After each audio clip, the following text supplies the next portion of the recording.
noches, hermanos, que el Señor los bendiga en abundancia. Declaremos el verso lema del mes de agosto, que estamos creyendo que el Señor hará su obra.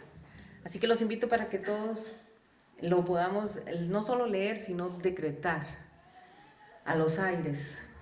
Tributad a Jehová, oh hijos de los poderosos, dad a Jehová la gloria y el poder. Y nosotros aquí le damos al Señor la gloria y el poder que solo le pertenecen a Él. Amén. Bueno, hermanos, entremos de lleno al tema. Este tema yo le puse como título: Vamos a El Betel. Vamos a El Betel. Cada uno de nosotros hace tiempo, todos tenemos fechas distintas cuando tuvimos un encuentro con el Señor Jesús. Hay unos que ya llevan muchos años, otros tienen poquitos años, pero ahí todos hicimos lo mismo. Recibimos a nuestro Señor Jesús como Dios, como Señor y como Salvador de nuestras vidas. Y fue maravilloso, fue maravilloso. Porque gracias a abrir nuestro corazón y a recibir a Jesús como Señor y Salvador de nuestras vidas, hoy sabemos que nuestro nombre está escrito en el libro de la vida que está en el cielo. Y cuando suceda el rapto de la iglesia, nosotros seremos parte de esa iglesia que será arrebatada. Y entonces vivimos con esa ilusión. Antes el mundo nos daba miedo y las cosas que se oían y decíamos, Dios mío, qué miedo con el fin del mundo, qué miedo con qué va a pasar. Hoy no, porque la palabra dice que cuando nosotros veamos todas estas cosas acontecer, estas señales que ya nosotros las estamos viendo, la palabra de Dios dice que nosotros tenemos que más bien levantar nuestra cabeza y estar gozosos porque nuestra redención está cerca. El Señor Jesús vendrá por su iglesia. Hermanos, esto está acelerado y nosotros contentos. Amén. Pero también tenemos que pensar en aquellos que todavía no han aceptado a Jesús como Señor y Salvador, todavía no han tenido ese encuentro que tuvimos nosotros hace tiempo. Ahora, el hecho de que nosotros hayamos aceptado a Jesús hace 15 años, hace 20 años, hace 40 años, hace 2 años, no es que nos vamos a quedar así. Y vamos a seguir con la experiencia antigua y nada más. Nosotros como creyentes necesitamos tener constantemente encuentros con Dios. Y sobre todo cuando van pasando el tiempo, necesitamos tener un nuevo encuentro con el Señor. ¿Para qué? Para estar encendidos, como hablábamos la semana pasada. ¿Recuerdan? El fuego de Dios en nuestro corazón. Avivar el fuego de Dios que ha puesto el Espíritu en nosotros. Entonces, de eso se trata el tema de esta noche. Así que yo los invito para que busquen en sus Biblias Génesis capítulo 35. Y vamos a trabajar con este texto de Génesis 35, este tema.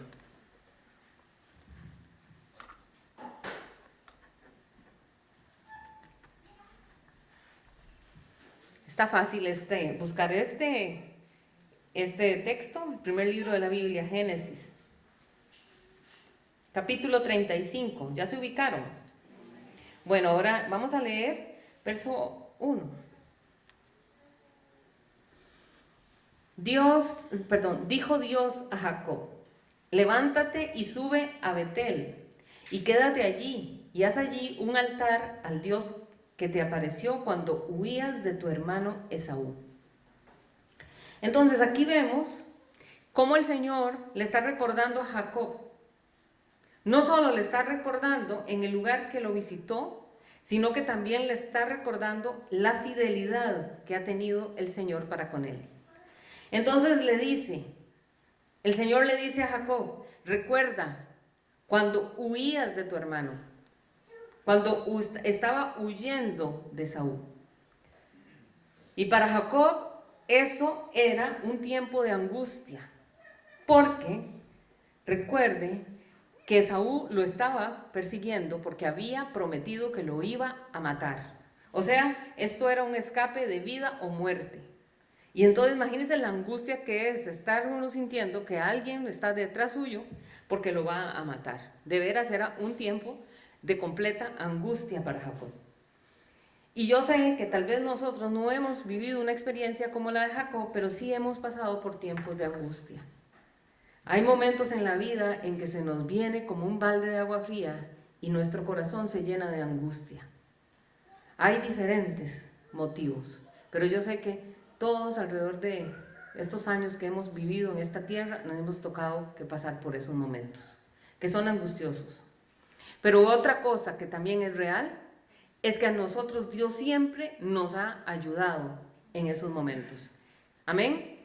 El Señor siempre ha estado ahí, al lado nuestro, dándonos esa fortaleza. Y uno dice, la pasé, este periodo, pasé esta dificultad por la mano de Dios. ¿Sí o no? Entonces, en el día de la angustia, Dios estuvo con Jacob.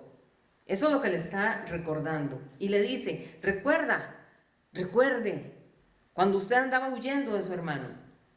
Entonces, él recuerda ese momento en que sobre Jacob había esa amenaza.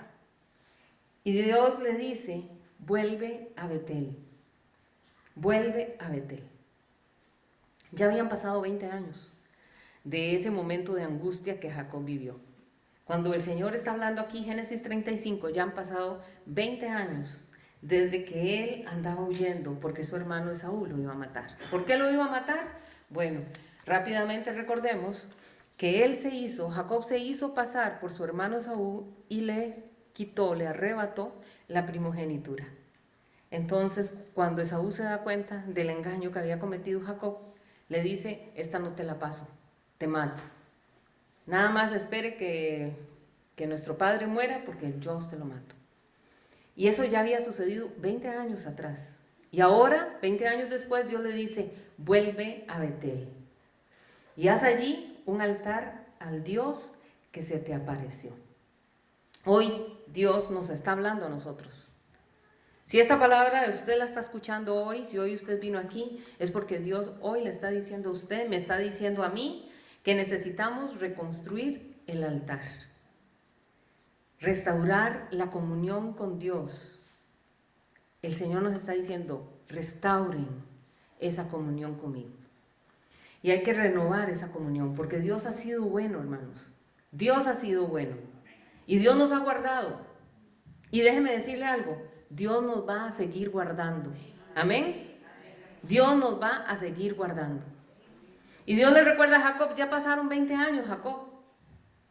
Y usted ha estado ocupado haciendo su vida. Porque en esos 20 años ya Jacob había hecho una familia. Ya había tenido hijos. Ya tenía un patrimonio. Cuando él iba huyendo, no tenía nada, pero ahora ya sí tenía. Y tenía mucho. Había sido bendecido por Dios. Porque cuando Jacob sale de la casa de su suegro y decide irse, Jacob era un hombre muy próspero. ¿Se acuerdan de aquel camino que iba? Donde decía, y llevaba cualquier cantidad de ganado, y ponía, y llevaba siervos, y llevaba montones de cosas. Era un hombre muy próspero. Y le dice al Señor, vuelve a Betel y levanta allí un altar al Dios que te ha guardado. Verso 2. Entonces Jacob dijo a su familia y a todos los que con él estaban, quitad los dioses ajenos que hay entre vosotros y limpiaos y mudad vuestros vestidos. Entonces, cuando uno decide levantar un altar al Señor, es porque uno realmente quiere la presencia de Dios. ¿Verdad que sí? Cuando usted dice, yo voy a restaurar este altar en mi corazón, es porque usted quiere la presencia de Dios en su vida. Entonces, si yo voy a buscar al Señor, yo tengo que comenzar a arrancar cosas que van a estorbar en la presencia de Dios. Tenemos que despojarnos de los ídolos, dice aquí. Tenemos que apartarnos de lo malo. Y Jacob en esos 20 años ya, como les dije, ya tenía una gran familia. Tenía muchos hijos.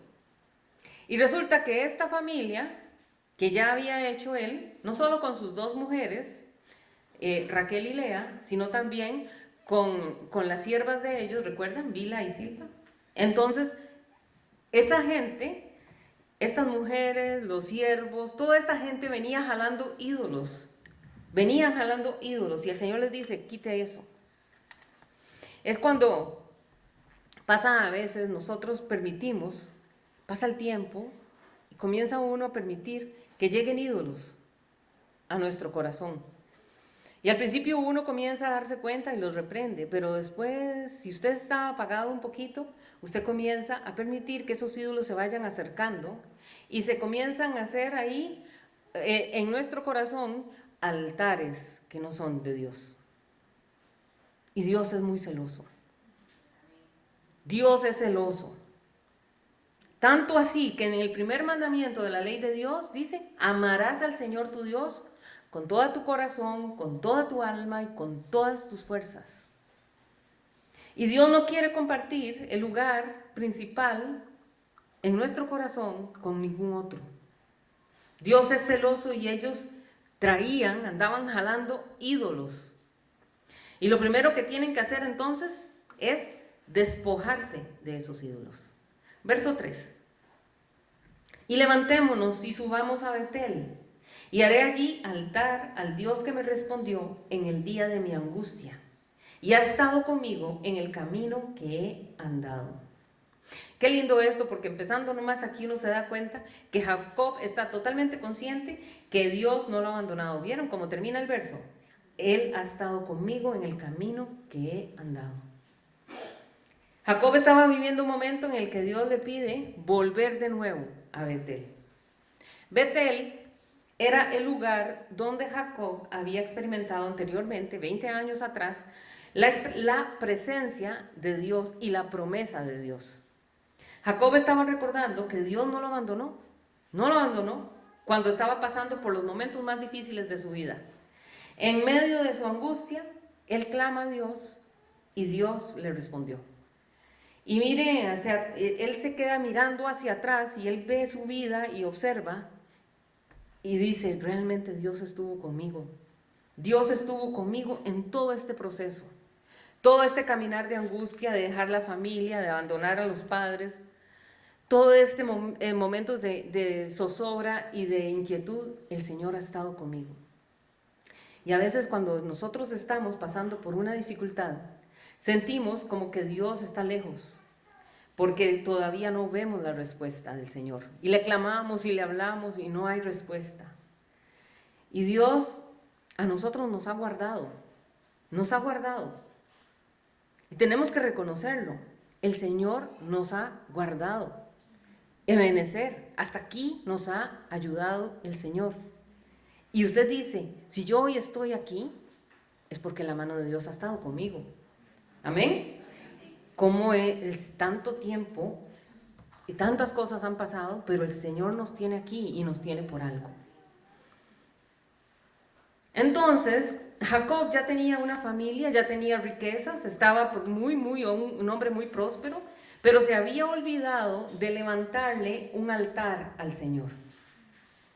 Se le olvidó. Entonces, de alguna manera, Dios le estaba diciendo, Jacob, reaccione, Jacob, analice. Usted es un plan. Yo tengo un plan muy grande con usted. Usted tiene un propósito en mí. Así que reaccione. Y Dios hoy nos está recordando eso, hermanos. Estamos aquí porque somos propósito de Dios. Amén.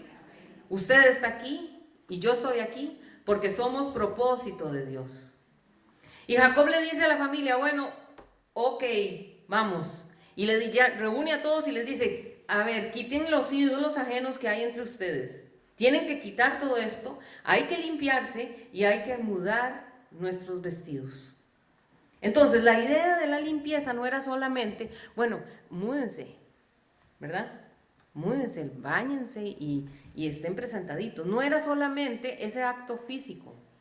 El decir, limpiaos y mudad vuestros vestidos, más bien era como una expresión que tiene que ver con el ritual hebreo de literalmente lavarse porque se van a presentar delante de Dios.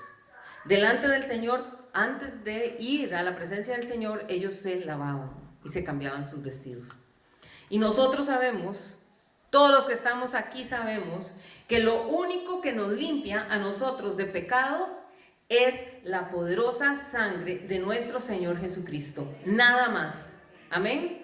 No por más que hagamos ritos, por más que hagamos rezos, por más que hagamos, el único que nos limpia de todo pecado es nuestro Señor Jesucristo con su sangre derramada en la cruz del Calvario. Amén. Entonces Dios espera consagración de sus elegidos. Es que Dios quiere eso. Dios quiere que todos los que llegamos a sus pies entendamos que tenemos que consagrarnos a Él, porque Él tuvo la misericordia de llamarnos a nosotros. Amén. Entonces leamos los versos 4 y 5. Vamos a leer el 4 primero. Así dieron a Jacob todos los dioses ajenos que había en poder de ellos, y los arcillos que estaban en sus orejas. Y Jacob los escondió debajo de una encina que estaba junto a Siquem. Entonces ellos escuchan y obedecen. Vean qué lindo. Jacob les dice, suelten todos los ídolos. Y ellos obedientemente entregan sus ídolos. Pero llama la atención que también entregan los zarcillos. Un zarcillo es un arete. Entonces ellos también se quitan los aretes. Entonces es un poco interesante, ¿verdad? Porque usted sí tiene una idea de que es un ídolo, una figurilla. Pero ¿por qué se quitaron también los aretes? Bueno, resulta que es que aparentemente, ¿verdad? Según muchos comentaristas bíblicos consideran que estos aretes no eran como los aretes que tal vez nos podemos poner nosotros, sino que esos aretes estaban relacionados con prácticas religiosas paganas. Puede ser. Pueden ser también que eran objetos que estaban usados como protección. Como decir, la gente que utiliza ciertas cosillas, ¿verdad? Y que andan en la cartera para protección. O como lo que se ponen algunas personas en el cuello, que dizque esa cosa los va a proteger. Entonces ellos también tienen que soltar, porque todo eso en lo cual nosotros pongamos nuestra esperanza, nuestra confianza, se convierte en un ídolo. Entonces ellos sueltan también eso. Y también se cree que esos zarcillos que ellos usaban era un símbolo del culto al cual pertenecían. Entonces también se quitan todos los aretes, entregan los ídolos. ¿Por qué? Porque ellos iban a acercarse nuevamente a Dios. Tuvieron que soltar todo eso para poder darle el lugar que le corresponde al Señor, solamente a Él. Entonces, así era como ellos iban a consagrarse, porque consagrarse es apartarse para Dios. Es dedicarse al propósito del Señor. Eso es consagrarse. Es que usted dice, yo sigo al Señor nada más. Pero algunas veces el cristiano tolera ciertas cosillas en la vida, cosas que Dios no quiere que estén ahí, cosas que Dios no le gusta que estén, y nosotros cristianos a veces comenzamos a tolerarlas y comenzamos disimuladamente a coquetear con esas cosas.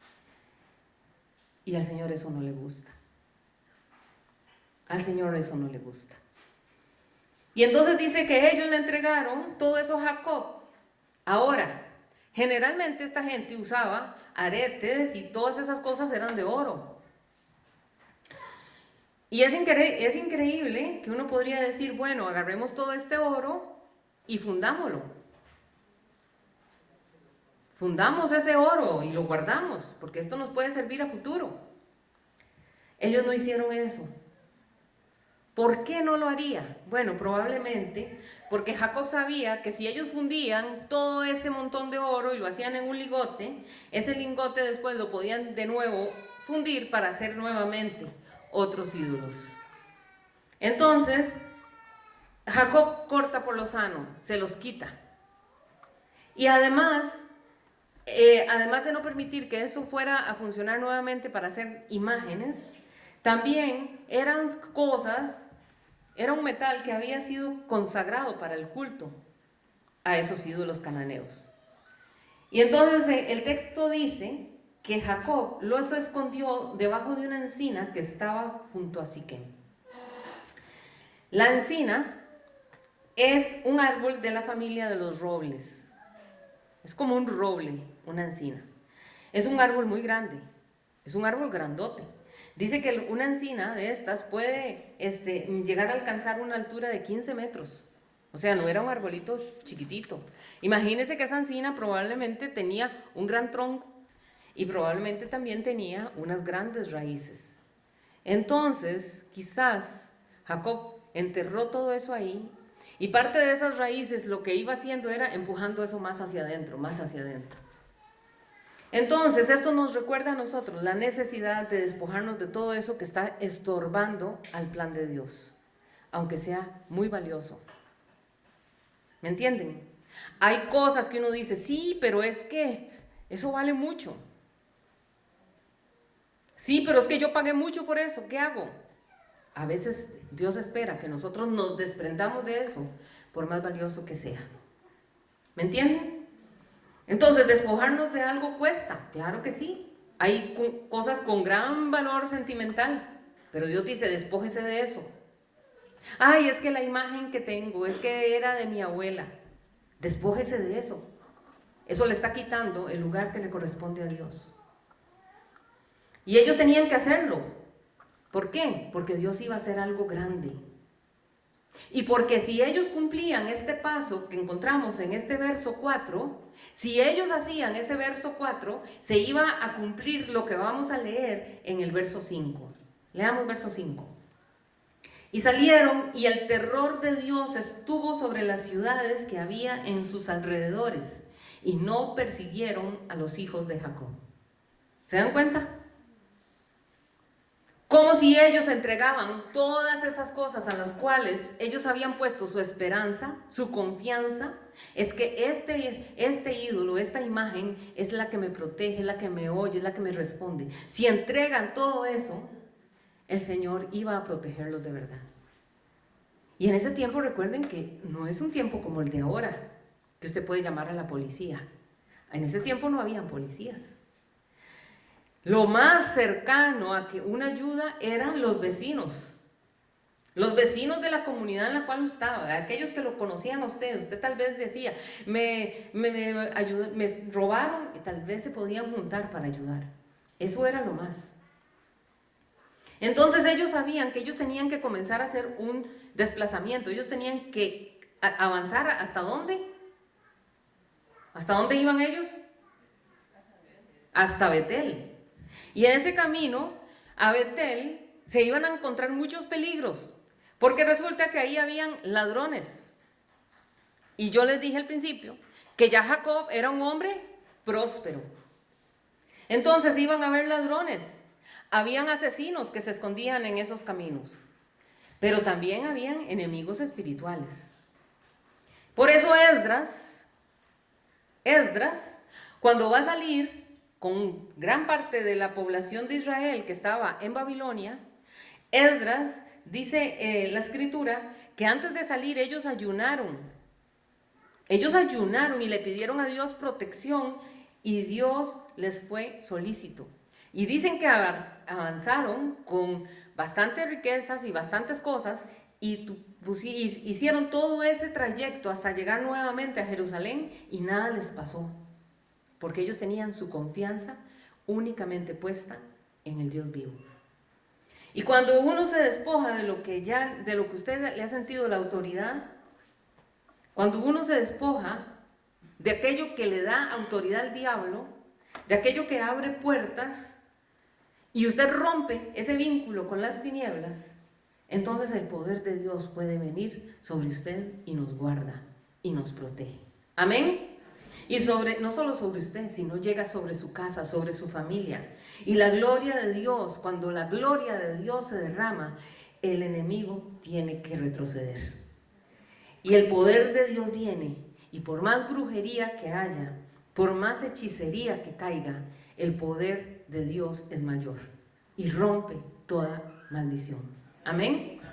Entonces, si queremos protección de Dios, primero arranquemos de nuestro corazón todo aquello que está estorbándole al Señor.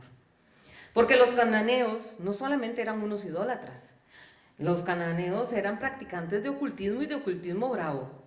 Y entonces los ladrones hacían consagraciones a estos demonios y le dedicaban el trabajo a algún ídolo que ellos tenían. O sea, en pocas palabras, algún demonio. Algo muy parecido como lo que Mario habló al principio, la Santa Muerte. Usted ha visto, los sicarios van a consagrarse a la Santa Muerte para que los ayude a ir a matar a toda la más gente posible para ganar bastante plata. Algo así. Entonces, nosotros como cristianos sabemos que nuestro Dios es real. Dios es real. Nuestro Dios es un Dios vivo, no es una imagen. Él está vivo y Él está aquí con nosotros. Amén. Y Dios está con nosotros. Y si el Señor está con nosotros, los planes del diablo no van a prosperar, no prosperarán. Más bien al contrario, la mano de Dios está con nosotros. Amén. Entonces, yo me despojo de eso. Yo me consagro al Señor y el poder de Dios viene. Pero por eso dejemos que el Señor nos muestre. Tenemos que permitirle al Señor que nos muestre de qué cosas tenemos que despojarnos nosotros. ¿Cuáles son esos ídolos que ando yo jalando? Y usted dirá, pero es que ya yo no hago eso, ya yo quité de mi vida todas esas cosas. Hay muchos ídolos que todavía andamos nosotros cargando. Pero también, no solamente despojarnos de todo eso que estorba, sino también, como les dije al principio, tenemos que restaurar el altar de Dios. Leamos versos 6 y 7. Y llegó Jacob a Luz, que está en tierra de Canaán. Esta es Betel. Él y todo el pueblo que con él estaba. Y edificó allí un altar y llamó el lugar El Betel, porque allí había aparecido Dios cuando huía de su hermano. Entonces vemos aquí en el verso 6 que dice que Jacob llega a un lugar que se llama Luz. Pero resulta que este lugar que se llama Luz es el Betel, del cual le va a poner así el nombre. Entonces, ese lugar como primer nombre fue Luz. Luego, Jacob lo llama así, Betel. Y lo primero es que el Señor le dice, vaya ahí a Betel y construye un altar. Ahora, un altar tiene que tener 3 componentes indispensables para que sea altar, ¿verdad? Básico. No puede faltar estas 3 cosas. Lo primero es la estructura física, ¿verdad? Usted levanta la estructura. La segunda cosa que no puede faltar en un altar es el fuego, porque no hay altar sin fuego. Y la tercera cosa que debe de haber es un sacrificio. La estructura, el fuego y el sacrificio. El altar entonces nos habla a nosotros de un lugar de comunión con Dios, donde vamos nosotros a rendir lo que somos delante del Señor. Altar significa adoración, comunión, presentarse delante del Señor. Es un lugar donde Dios se manifiesta a nosotros. El altar nos habla de nuestra vida personal. Cuando yo le digo, levante un altar, no es que usted se va a ir al patio de su casa y va a agarrar piedras y va a comenzar a levantar un altar de piedra. Dios lo que está buscando es que nosotros levantemos el altar de nuestro corazón para el Señor. Habla de eso el altar. Habla de nuestra vida personal de oración en ese altar, donde hay fuego, donde está el fuego que ya Dios mismo nos lo dio. ¿Recuerdan lo que hablamos la semana pasada? El fuego del altar había bajado del cielo. Y el fuego que nosotros tenemos no es un fuego de este mundo, es un fuego de Dios, porque lo trajo el Espíritu Santo. Amén. Pero también en el altar tiene que haber un sacrificio. ¿Y entonces qué hacemos? Compramos una ovejita y una cabrita y ahí en el patio las quemamos. No, déjeme decirle, el sacrificio que necesita ese altar es usted y soy yo. Nosotros somos el sacrificio. Porque nosotros en el altar, en ese altar de nuestro corazón, nosotros tenemos que sacrificar nuestros planes. Tenemos que sacrificar nuestros deseos. Tenemos que sacrificar nuestros sueños. Tenemos que entregarle todo nuestro ser al Señor y decirle: Señor, ya yo quiero no hacer mi voluntad, sino que sea tu voluntad en mi vida. Amén. Eso es lo que el Señor quiere. Y decirle: Señor, yo quiero presentarme como sacrificio aquí, delante de ti, para decirte: Señor, haz tu voluntad en mi vida. Entonces Jacob va a levantar ese altar, y resulta que el lugar donde Jacob va a levantarlo tiene 3 nombres. Ya les dije, el primero era Luz, el segundo Betel, y como leímos hace unos segundos, el tercero es El Betel, que no es lo mismo. El nombre Luz por sí mismo ya lo dice todo, ¿qué es, verdad? Jacob había estado en ese lugar la primera vez que llegó, 20 años atrás, huyendo de su hermano, y cuando él llega a ese lugar se llamaba Luz. Él se detiene en Luz. Y después de una experiencia que tiene Jacob, lo llama Betel, porque fue Jacob el que le puso ese nombre, Betel. Y 20 años después, vuelve y ya no solo le dice Betel, ahora le dice El Betel. Y es que la voluntad de Dios es que nosotros crezcamos, que no nos estanquemos, que nosotros sigamos en un avance y en el conocimiento del Señor, y que estemos cada día entendiéndolo a Él más. Eso significa. Entonces, el nombre Luz nos habla a nosotros de la revelación de Jesús como Salvador. Estoy hablando a nosotros hoy. Cuando viene el Espíritu Santo, nos convence de que Jesucristo es el camino, la verdad y la vida. Y Jesús mismo dijo: yo soy la luz del mundo, y el que me sigue tendrá la luz de la vida. Después de tener él esa experiencia, dice: no, es que este lugar se tiene que llamar Betel, porque Betel significa casa de Dios. Esta es la casa de Dios. Cuando él usa este nombre es porque él estaba huyendo y para en Luz y se recuesta porque está muy cansado y tiene sueño. Y de pronto tiene, como en sueños o visiones, él ve que hay una escalera muy grande y que hay ángeles que están subiendo y bajando por esa escalera, y que esa escalera une la tierra con el cielo. Y en esa visión, él no tiene una experiencia con Dios. ¿Se dan cuenta? ¿Me están prestando atención, hermanos? Él no tiene la experiencia con Dios. Él lo que tiene es una revelación, una visión donde él mira que el cielo y la tierra ahí se están uniendo, porque hay una escalera muy grande y los ángeles suben y bajan por ella. Entonces, él ahí no tiene la experiencia con Dios. Él lo que ve es el poder de Dios. Y él dice: por Dios santo, yo estoy este lugar es la casa de Dios. Es la casa de Dios. Jacob tiene esa experiencia y ese poder y protección de Dios. Y lo impactó tanto al ver eso, que dijo: casa de Dios se va a llamar de ahora en adelante. Pero después de 20 años, él vuelve a tener una experiencia con Dios. Por eso nosotros necesitamos ese nuevo encuentro con el Señor. Tenemos que renovar nuestra comunión con el Señor. Porque vienen grandes cosas, hermanos. Vienen grandes cosas. Y tiene que haber en el corazón un anhelo por esas cosas que Dios quiere entregarnos. Amén. Tiene que estar ardiendo nuestro corazón. Hablamos la semana pasada, un corazón encendido. Y cuando él vuelve 20 años después, él quiere una experiencia con Dios. Y ese lugar entonces lo llama El Betel. Porque El Betel significa el Dios de la casa de Dios. El primer nombre era Luz.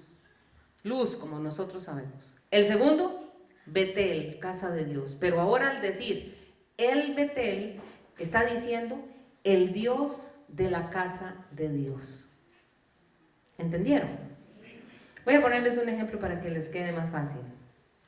Es como cuando uno va por un lugar que usted no conoce, qué sé yo, usted coge carretera y de pronto usted se encuentra que en ese camino hay una casa preciosísima. Y usted se queda viendo esa casa y usted dice, ¿por qué cosa más hermosa de casa? ¿Qué casa más bella? Todo lo que tiene, vean qué belleza, como le hicieron los acabados, esto está bellísimo. Entonces, después de que usted se queda admirado todo eso, todo ese lugar tan hermoso, esa casa tan linda, esos techos, esas ventanas, esas puertas, cómo lo hicieron, usted dice, ¿quién será el dueño de esa casa? ¿Verdad que sí? Pues igual, eso era lo que Jacob estaba diciendo. Por eso hoy nosotros declaramos que el Señor es el proveedor de nuestra casa.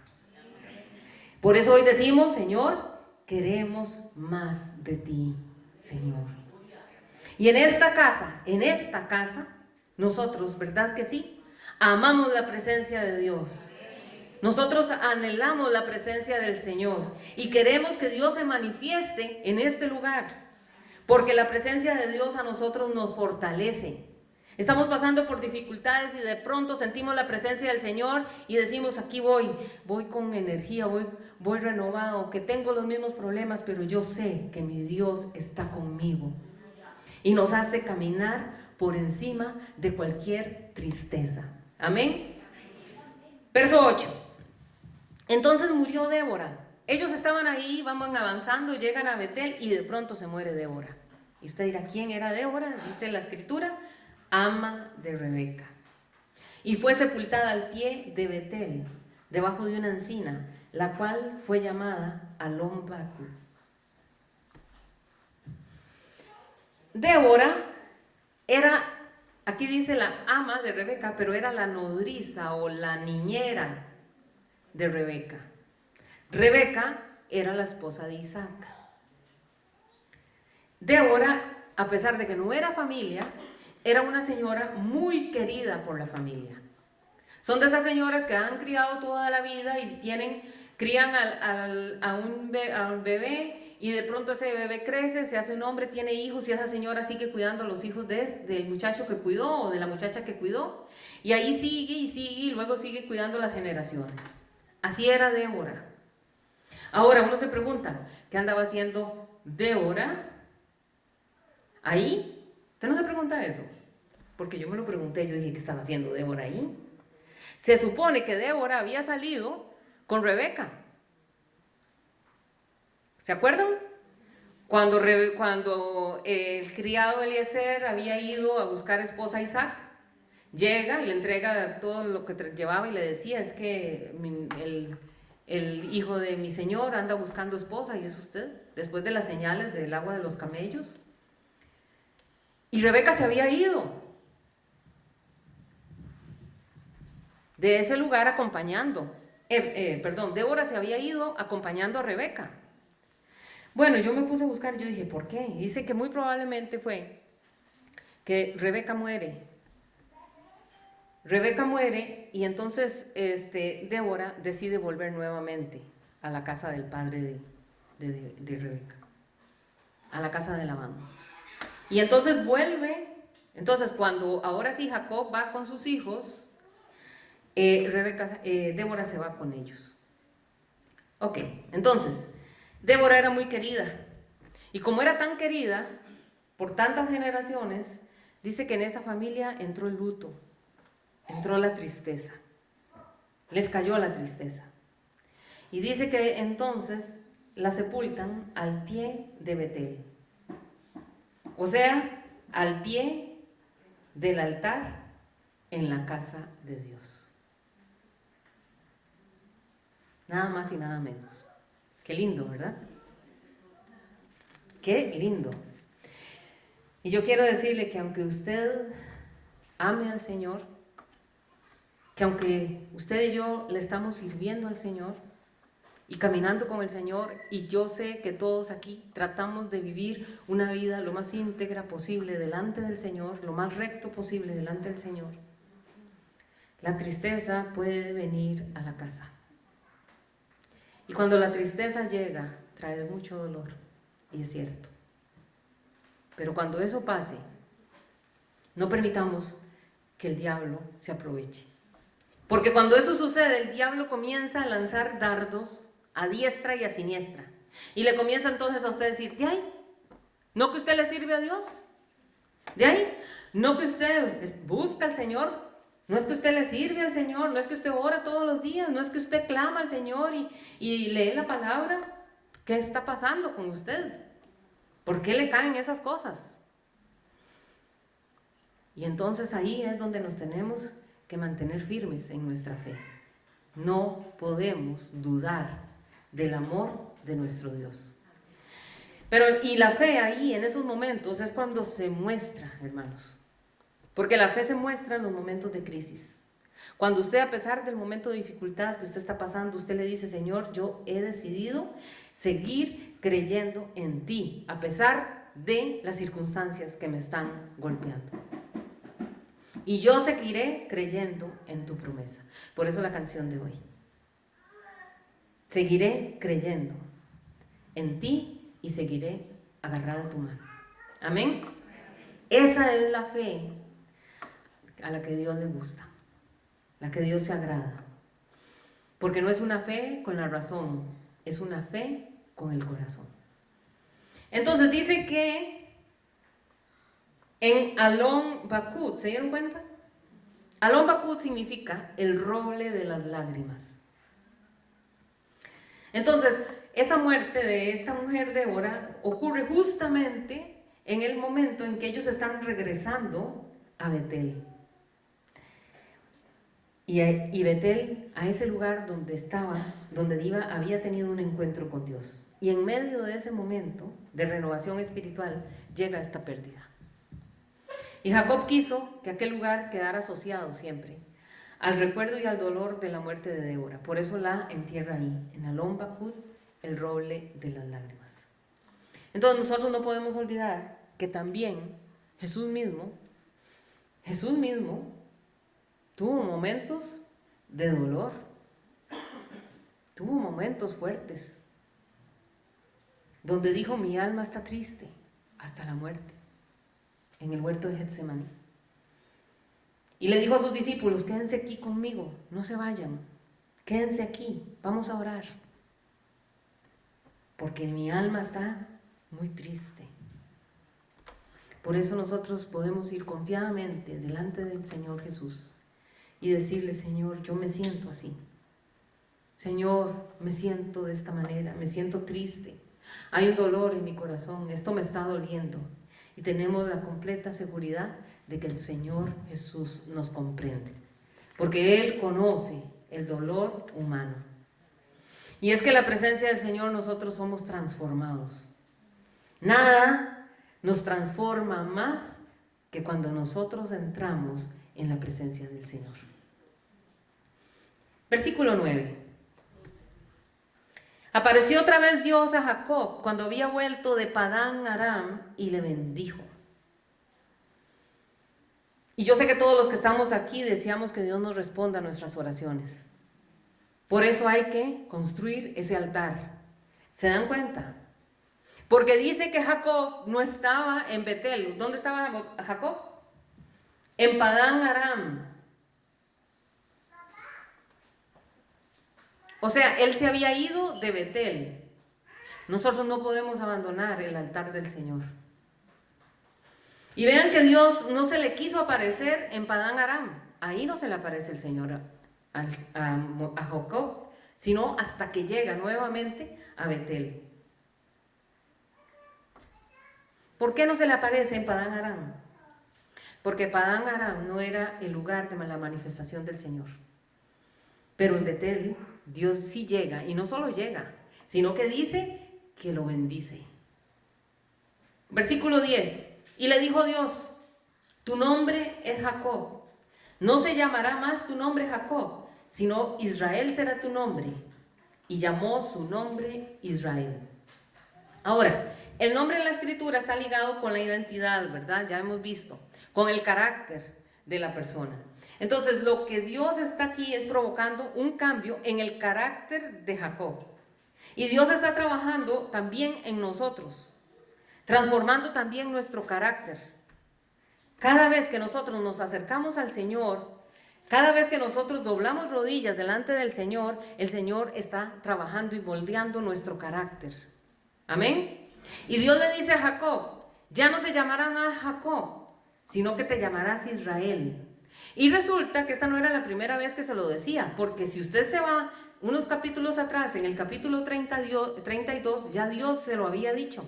No lo busquen para que no se pierdan de ahí, pero vea lo que dice el capítulo 32, versículo 28. Dice, y el varón le dijo, no se dirá más tu nombre Jacob, sino Israel, porque has luchado con Dios y con los hombres y has vencido.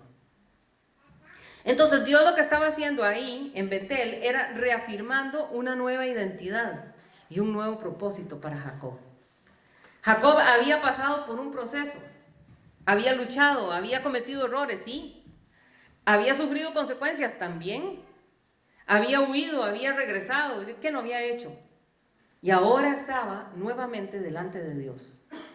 El nombre Jacob significa suplantador, o sea, casi como engaño, fraude. Pero su nuevo nombre Israel, ¿saben qué significa? Aquel que lucha con Dios. Y vean que yo no estoy diciendo aquel que lucha contra Dios. Es aquel que lucha con Dios. ¿Se dan cuenta? Entonces Israel también puede asociarse con príncipe. Israel significa príncipe. Entonces, Jacob ya no tendría un corazón gobernado por el miedo. Jacob ya no iba a huir, porque cada vez que algo le pasaba, huía. Porque cuando uno tiene la tendencia a huir de los problemas, creemos que esa es la salida la más fácil, y entonces hacemos eso. Déjeme decirle que mejor no lo hagamos. ¿Por qué? Porque van a llegar dificultades más grandes hasta que nosotros aprendamos a que huyendo no se arreglan las cosas. Y Dios tiene un plan con cada uno de nosotros. Y Dios promete una bendición, promete multiplicación, promete crecimiento. Y no importa, déjeme decirle, no importa lo que el diablo quiera hacer. Si el plan de Dios está, se cumplirá. Amén. Y se multiplicará, porque Dios no miente. Dios cumple sus promesas. Capítulo 35, otra vez, verso 11. Dice el verso 11. También le dijo Dios, yo soy el Dios omnipotente, crece y multiplícate. Una nación y conjunto de naciones procederán de ti, y reyes saldrán de tus lomos. Entonces, antes de hablar de lo que Jacob debía de hacer, Dios le dice quién es él. Al principio, él había visto las maravillas de Dios, ¿verdad? Ahora Dios se muestra quién es él. Y eso es muy importante, porque la promesa que viene después no depende de la capacidad de Jacob, no depende de Jacob, sino que va a depender del poder y de la fidelidad de Dios. La palabra omnipotente, porque se dan cuenta, él le dice, yo soy el Dios omnipotente. Omnipotente en el hebreo es igual que decir el Shaddai. Entonces él le dice, Dios le dice allí, yo soy el Shaddai. Así que Dios le está diciendo, Jacob, vea, yo soy el Shaddai, el Todopoderoso. La palabra Shaddai también significa el todo suficiente. O sea, que si usted y yo tenemos al Señor, lo tenemos todo, hermanos. ¿Entienden? Lo realmente importante, si usted tiene al Señor en su corazón como Rey, Señor y Salvador, ya lo tenemos todo. Porque lo demás, dice la Escritura, son añadiduras. ¿Amén? No nos sentimos felices. Lo tenemos todo porque lo tenemos a Él. Y Jacob venía de Padán Aram. Y lo primero que hace Dios es decirle, vea Jacob, yo soy el Shaddai, el Todopoderoso. Yo soy el todo suficiente. Y es que resulta que Padán Aram significa campo cultivado. Es decir, Padán Aram significa provisión. La provisión, digamos, humana. Pero Dios le está diciendo, no, yo soy el todo suficiente. Yo soy tu provisión. Deja de estar mirando a Padán Aram y comience a mirarme a mí. Y entonces, más o menos le dice, ¿por qué es que no se había manifestado allí? Le dice, vea Jacob, lo que usted cree que es su provisión, que Padán Aram es su provisión, no, usted está equivocado. Yo soy tu provisión. Yo soy el Dios todopoderoso. Yo soy el todo suficiente para todas tus necesidades. Hermanos, y déjeme decirle una cosa, nuestro Dios sigue diciendo eso hoy, y hoy le está diciendo a usted, yo soy el Shaddai, el todopoderoso que está con usted. Yo soy tu provisión, yo soy el Dios omnipotente, el que puede darte todo lo que tú necesitas. Amén. Y que Dios nos guarde, hermanos, que Dios nos guarde de poner nuestro corazón en las posesiones que tal vez tengamos, en los 5 pesillos que tal vez tengamos. Porque la Biblia dice, las riquezas son inciertas. Dice, echan alas y se van volando. Nosotros no podemos tener nuestra esperanza y nuestra confianza en lo que somos, en lo que tenemos. Y vean lo que pasa cuando una persona puede tener un edificio. Puede ser el dueño de ese gran edificio de apartamentos. Puede tener, qué sé yo, 4 o 5 casas. Puede tener muchas cosas, pero hoy para nosotros es súper claro entenderlo. Vean esos terremotos. La gente con aquellos edificios, la gente con aquellas casas, y en un segundo se fue todo al suelo. Por eso nuestro corazón tiene que estar siempre en el Dios vivo. Nuestro corazón tiene que estar puesto en Jesucristo, nuestro Señor, porque Él es el único proveedor y protector de nuestra vida. Y la última palabra la tiene el Señor. Amén.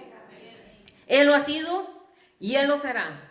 Y lo seguirá haciendo todas las veces en las cuales nosotros creamos. Amén. Por eso nuestro corazón tiene que estar bien fortalecido en el Señor. Porque no hay nada, no hay nadie que pueda darnos lo que Dios nos puede dar. Él es nuestro proveedor. Él es, dice, yo soy el Dios omnipotente. Y le dice, crece, multiplícate, Jacob. Entonces Dios le dice, Jacob, vea, su familia no terminará simplemente en esos hijos que usted está viendo que anda jalando hoy. Su descendencia, dice, de su descendencia surgirán pueblos y naciones. Y Jacob probablemente no podía imaginar la dimensión de esa promesa, así que va a estarla entendiendo. Y esto nos enseña algo de nosotros muy hermoso. Dios puede estar trabajando mucho en algo muchísimo más grande de lo que nosotros podamos alcanzar a ver. Amén. Jacob estaba viviendo su propia historia, con costos, él iba viviendo su día, pero Dios estaba pensando también en las generaciones que vendrían después de él y en la nación que se iba a formar. Y el pueblo de Dios es así, llamado a crecer también. Y Dios nos seguirá sosteniendo, porque Él cumplirá sus promesas en este lugar. Dios, por la fidelidad a sus promesas, nos cumplirá todo lo que nos ha dicho. Amén. Y en el proceso del cumplimiento de su promesa, usted y yo vamos a ser moldeados, eso sí. Vamos a ser moldeados, porque Dios es bueno. Dios es misericordioso, pero Dios nos recuerda que hay un propósito. Nosotros no venimos a esta tierra solamente a dormir, comer, disfrutar. Hay un propósito que tenemos que cumplir. Amén. Y en el verso 12 dice, la tierra que he dado a Abraham y a Isaac, la daré a ti. Y a tu descendencia después de ti daré la tierra. Entonces, esta es una reafirmación de una promesa que Dios venía jalando desde Abraham. ¿Se dan cuenta? Y le dice, la tierra que he dado a Abraham y a Isaac, la daré a ti. Y no solamente se quedará en ti, sino a tu descendencia después de ti daré la tierra. Dios menciona a Abraham, a Isaac, antes de hablarle a Jacob. Dios reafirma eso. Y esto muestra entonces que la promesa venía de generaciones atrás, de hombres que habían creído antes. Y Dios había hablado con Abraham, pero después de Abraham, Dios habló con Isaac. Y ahora le vuelve a confirmar la promesa a Jacob. Esta es una enseñanza muy linda para nosotros. Y es que Dios no se olvida de lo que Él ha prometido. Amén. Aunque pasen los años, aunque cambien las circunstancias, aunque cambien las personas, la fidelidad de Dios permanece. Y Jacob recibe una promesa que también alcanza a sus descendientes, porque no solo se quedaba ahí. Él estaba recibiendo algo que su cumplimiento completo no dependía únicamente de su propia vida. Iba más allá. Dios estaba pensando en las generaciones que vendrían después de Jacob. Y es muy lindo cuando uno lee la Biblia, ¿verdad? Y va pasando de generación en generación, de generación en generación, y Dios sosteniendo las promesas. Entonces Dios no solamente estaba bendiciendo una familia, estaba desarrollando el propósito para formar a un pueblo. A partir de Abraham, de Isaac, de Jacob y luego las 12 tribus de Israel. Y Jacob estaba comenzando a entender, entonces, resulta que entonces mi vida forma parte de una historia mucho más grande que él mismo. Y eso también puede hacernos a nosotros pensar, hermanos. Puede hacernos pensar, ¿qué está haciendo Dios en mi vida que quizás va a tener un impacto en personas que tal vez ni siquiera nos imaginamos? Y no solamente en estas personas de esta generación, sino en generaciones posteriores. ¿No se ha puesto a pensar usted? ¿Qué sabemos nosotros de que esta palabra que tenemos aquí preparada vaya a tocar el corazón de alguien, que esa persona luego va a hacer algo muy grande y que no solamente se quedará en él, sino también en sus hijos y en sus nietos? Y por usted, ¿se dan cuenta? ¿Se dan cuenta? Es algo increíble. Cada vez que hago material, yo digo, qué increíble. ¿Qué se iba a imaginar Miguel 4 años y medio después? Todavía nosotros estamos entregando la palabra que él hizo. Y sigue tocando gente. Eso es lo que Dios quiere con nosotros. Y a veces uno piensa que está viviendo solamente su propia historia, ¿verdad? A veces uno dice, hey, yo vivo esto, nada más, esta es mi vida. Pero Dios puede estar usando nuestra fidelidad, puede estar usando nuestras decisiones, nuestro testimonio para bendecir a otros y nosotros no nos estamos dando cuenta. Esto nos recuerda que algunas cosas que Dios comienza en nuestra vida pueden tener frutos que ni siquiera nosotros mismos vamos a llegar a ver. Porque Dios no solo ha venido para salvarnos, Él ha venido también para usarnos y también quiere bendecirnos. En la vida de Jacob y de su familia, aún su nombre, porque hasta su nombre se le cambió, sufrieron un cambio extraordinario. ¿Por qué cambió tanto? Porque tuvieron un encuentro con el Señor. La revelación que Jacob tenía de Dios aumentó. Primero había visto solo una escalera que subía y bajaban ángeles, pero ahora ya había entendido. Ya ahora estaba entendiendo más. Él tal vez creyó, mi vida se va a acabar ahí en Padán Aram. Pero Dios le dice, no, yo tengo un plan distinto. Porque conmigo todo es posible. Nuestro Dios es el Dios de los imposibles. Amén. El Dios a quien usted sirve es el Dios de los imposibles. La palabra de Dios dice, no hay nada que sea imposible para mí. Y cuando nosotros pensamos, todo termina, Dios dice, no hombre, ¿cómo que todo termina? Apenas va a empezar. Y usted lleva algún tiempo tal vez con el Señor y ha venido preparando, no renuncie. No renuncie. No abandone, porque la bendición de Dios está en camino, hermanos. Está en camino. La respuesta del Señor está en camino. Por eso el Señor lo trajo hoy para recordarle eso. Esta palabra no permita que quede solamente como una historia que pasó hace mucho tiempo. Deje que esta palabra se anide en su corazón, en su espíritu, y que comience a dar fruto. Amén. Así que yo los invito, ¿por qué no oramos? Vamos a orar. Padre, te damos gracias. Gracias, Señor, por tu palabra. Adoramos al único Dios vivo. Señor, y cuando nosotros abrimos nuestro corazón, es para decirte, Saludos, bendiciones, somos Project Team Studio Music, un proyecto de Dios y para Dios. Sigamos caminando hacia una eternidad con Dios.